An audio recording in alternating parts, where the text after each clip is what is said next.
Well, as the saying goes, the fortune is in the follow-up, and often not just in the initial one-on-one, but the subsequent conversations that allow you to build a relationship that turns into clients, that turns into referral partners, and so on. But this is hard to keep organized. Spreadsheets and traditional CRMs require you to keep track of all this stuff. In Mimiran, you can assign default conversation frequencies to tags, and then the system will provide those next conversation dates for you as a sensible default that you can then override. So you have ultimate control, but the default is you keep talking to somebody as opposed to the default is poof, somebody goes away in a puff of smoke.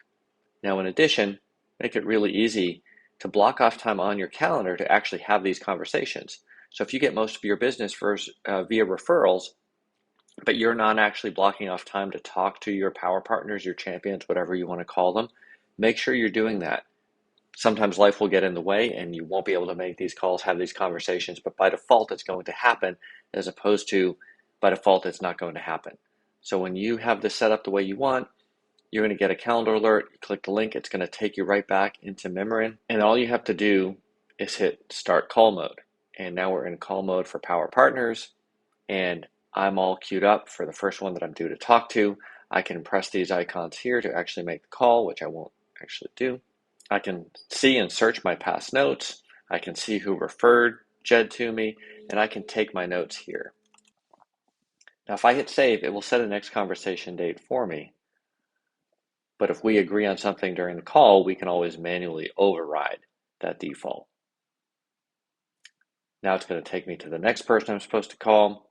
Again, I don't have to think a whole lot about it. I can just have a conversation. If I get voicemail, I'll just move it back a few days.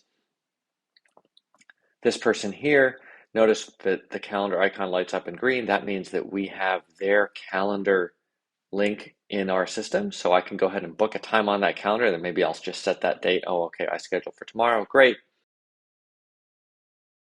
And now I'm all caught up. So instead of having a big spreadsheet or a CRM where I have lots of people and I don't necessarily know who I'm supposed to talk to next, I can block off time on my calendar, have a set of conversations where I'm not under any pressure for any individual conversation to close or get a referral out of it. I'm just having human-to-human connections. And that's how we can do flawless follow-up with call mode. There's no need to ever forget about somebody again because the system is applying sensible defaults for us while leaving us in full control.